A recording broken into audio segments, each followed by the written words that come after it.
Despite James Gunn's Superman breaking records at the box office, it seems that Zack Snyder's Man of Steel did it better in one aspect. Welcome to Stats In. If you're just joining us, please subscribe and don't forget to turn on notifications bell for more video.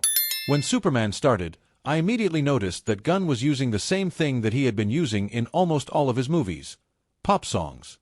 From the 70s and the 80s to more modern ones, Gunn has a knack for adding pop songs in every movie he directs. Just look at the Guardians of the Galaxy franchise. The title is not lying.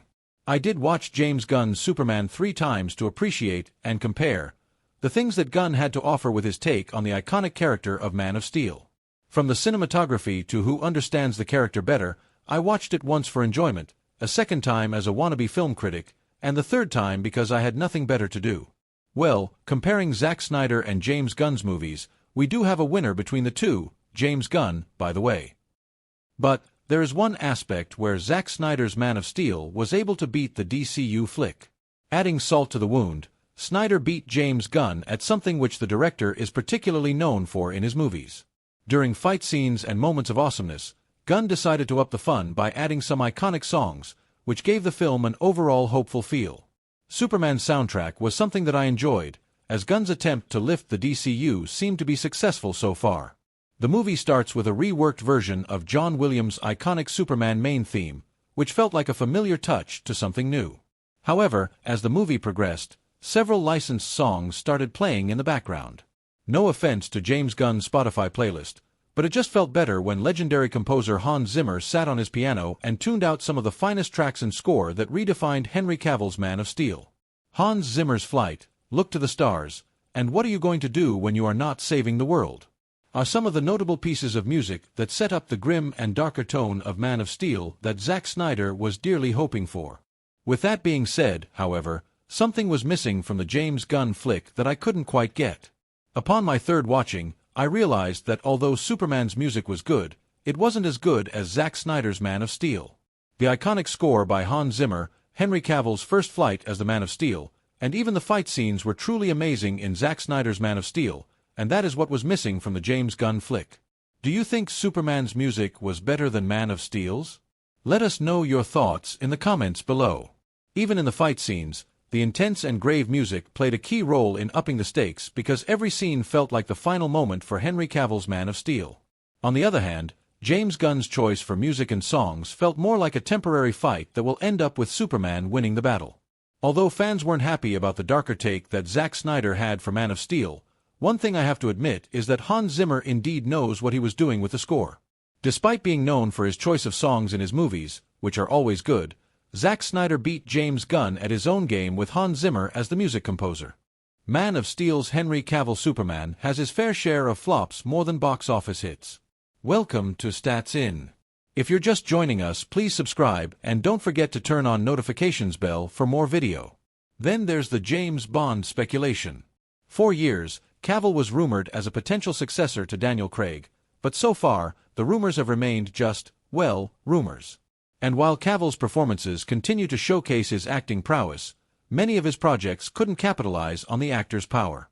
His role in Netflix's Enola Holmes brought a unique arc to his career, but it's clear that the star hasn't quite landed the role that would solidify him as a leading box office actor.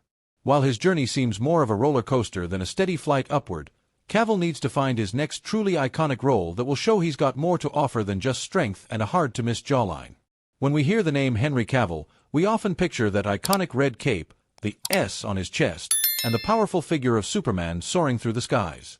While Cavill might look every bit the superhero with his chiseled abs, his recent box office journey has been more Clark Kent trying to find his glasses than Superman saving the day. Lately, Cavill's career has seen some surprising highs and lows. Sure, he's still one of Hollywood's most recognizable faces, but his projects haven't found the same level of success at the box office. Take his recent departure from The Witcher, the popular Netflix series where we saw him trade capes for swords. While he earned massive popularity for his fabulous performance as Geralt of Rivia, his decision to leave the series sparked debates on social media, leaving fans questioning his next moves. And while many believed his Superman would fly again in the new DC Extended Universe, news of recast had fans facing the reality that Cavill might not return as the Man of Steel. Honestly, it's not exactly the career trajectory one might have predicted for such a high-profile star. Cavill continued to take on roles in British television, including the Inspector Lynley Mysteries and Midsummer Murders. He also ventured into adaptations with Goodbye, Mr. Chips. The star's trajectory continued with several other mixes of projects that feel like a nostalgic time capsule of early 2000 cinema. In I Capture the Castle, Cavill played a young, love-struck suitor that gave him a chance to showcase his romantic acting skills. The mid-2000s brought him roles in Hellraiser, Hellworld and Red Riding Hood, films that didn't do well at the box office but expanded his career resume. It was his minor role in 2007's Stardust, directed by Matthew Vaughn, where he shared the screen with future megastars like Charlie Cox. Despite a brief screen time, Cavill's part roles solidified his presence in the industry. Before Henry Cavill became the face of Superman, he was just an actor building his filmography with smaller and often overlooked roles. Cavill's journey began with the little-known film Laguna in 2001, followed by a supporting role in The Count of Monte Cristo, a film that saw him starring alongside some of the season's stars. This was his first time gaining some Hollywood exposure. Even after success with The Tudors, Cavill continued to take on small roles in other films like Blood Creek, Whatever Works, Immortals, and The Cold Light of Day. With Immortals, Cavill embraced the role of a mythological hero, and in The Cold Light of Day, he starred alongside Bruce Willis. While each of his roles was small, Cavill continued to try it all before he finally soared the iconic Superman role in Man of Steel. One of Cavill's defining pre-Superman roles came with The Tudors, where he played Charles Brandon, Duke of Suffolk. This Showtime series gained massive audience, and Cavill's portrayal was lauded for its gritty character. Moreover, the series was commercially well received and was nominated for a Golden Globe and won an Emmy. It was his role in The Tudors that put Cavill on the radar of Hollywood's casting directors. The star even credited the show for bolstering his career in a YouTube interview, stating, "It's done the most for me to date. I've done more work here than I've done in England. Now that there's an audience somewhere in America that's aware of who I am, I have more sellability because of The Tudors." Not only this, Cavill was named the most dashing Duke by Entertainment Weekly and was praised for his role in The Tudors and for displaying charm, depth, and a killer bod. Eventually, Daniel Craig landed the role, who undoubtedly redefined Bond with a raw and intense portrayal that took the show in a darker direction.